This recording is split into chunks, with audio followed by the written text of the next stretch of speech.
Om Swastiastu. Perkenalkan, nama saya Nimade Araswari dengan kelompok 1. Di sini saya akan mempresentasikan materi mengenai siklus hidup manusia. Yuk disimak materi mengenai siklus manusia. Manusia diawali dengan kelahirannya dari perut sang ibu yang dikandung selama 9 bulan. Saat bayi lahir, dia memiliki organ tubuh yang sama dengan orang dewasa tetapi ukurannya lebih kecil.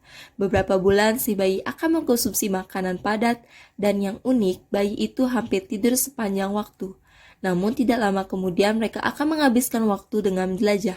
Karena dengan itu bayi akan mempelajari lingkungan di sekitarnya. Sebelum 1 tahun, bayi akan belajar mengkoordinasikan dan mengendalikan gerakan badannya. Antara usia 1-3 tahun, bayi mulai memusatkan perhatian terhadap benda dan minat. Usia 3-6 tahun, bayi sudah disebut anak-anak. Usia 6-11 tahun, anak-anak mulai masuk remaja. Usia 11-19 tahun akan memasuki remaja. Pada masa dewasa, manusia tidak lagi mengalami pertumbuhan secara fisik, tetapi lebih banyak berubah adalah mental dan emosionalnya. Sampai akhirnya mereka akan menikah antara 40-50 tahun. Di sini saya akan menjelaskan mengenai siklus hidup ayam. Siklus hidup adalah seluruh tahap perubahan yang dialami makhluk hidup selama masa hidupnya. Setiap hewan memiliki tahapan siklus hidup yang berbeda-beda. Tahap perubahan bentuk yang sangat berbeda yang dialami hewan sejak menetas sampai dewasa disebut metamorfosis. Berdasarkan perubahan bentuk tubuhnya, siklus hidup hewan dibedakan menjadi 2, yaitu siklus hidup tanpa metamorfosis dan siklus hidup dengan metamorfosis. Ada 2 macam metamorfosis, yaitu metamorfosis tidak sempurna dan metamorfosis sempurna.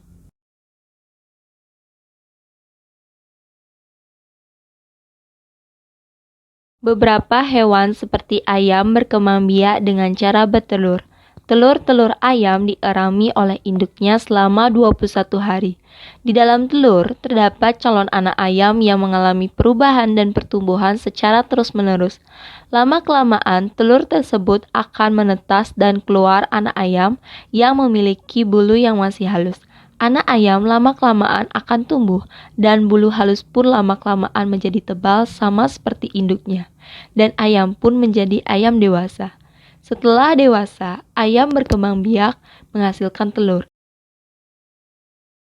Tumbuhan jagung dapat dikelompokkan ke dalam 3 tahap, yaitu fase perkecambahan saat proses imbibisi air yang ditandai dengan pembekakan biji sampai dengan sebelum munculnya daun pertama.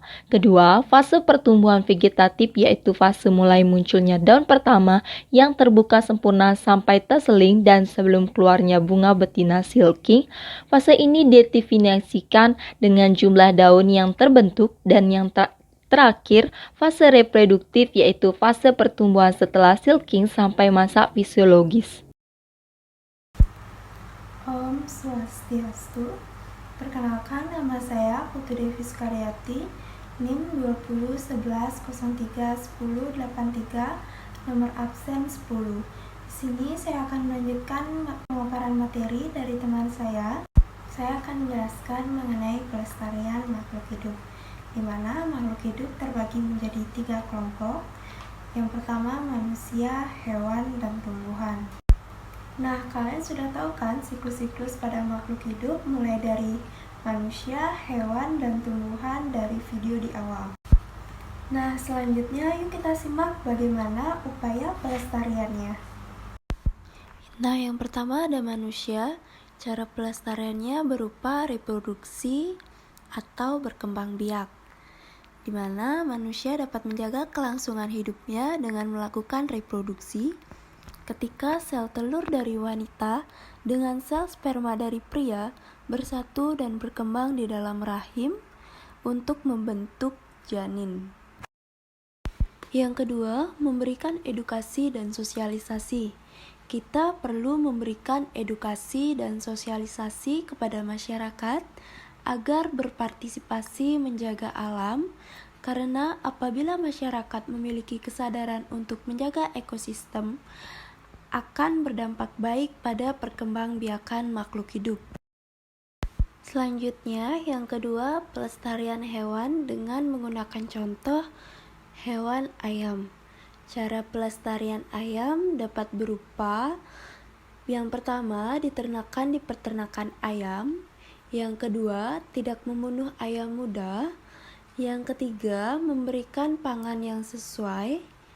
Yang keempat, tidak mengkonsumsi ayam betina yang masih muda, karena ayam betina yang masih muda cepat menghasilkan telur.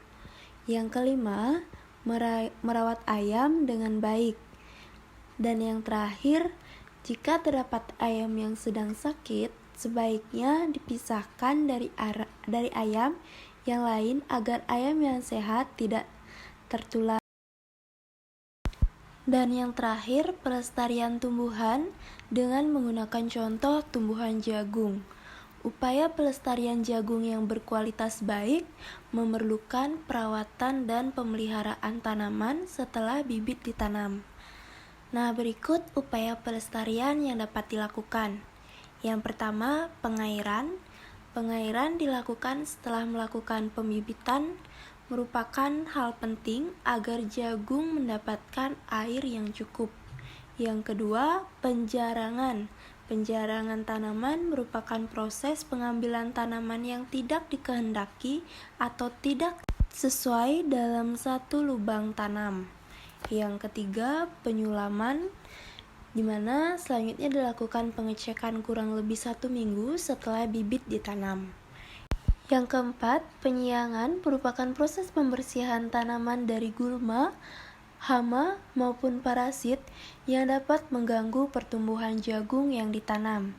Yang kelima, pembumbunan merupakan proses penutupan akar tanaman yang timbul di atas permukaan tanah dengan cara menimbun dari tanah di sebelah kanan sampai dengan sebelah kirinya. Yang keenam, ada pemupukan. Tanaman jagung perlu dipupuk secara rutin. Pemupukan yang dilakukan umumnya 200-300 kg are per hektar. Yang terakhir, pengendalian hama dan penyakit. Pengendalian dapat dilakukan menggunakan pestisida kimia maupun organik. Baik, sekian pemaparan video praktikum dari kelompok kami. Akhir kata kami ucapkan terima kasih dan Om Santi Santi Santi Om. Om Santi Santi Santi Om.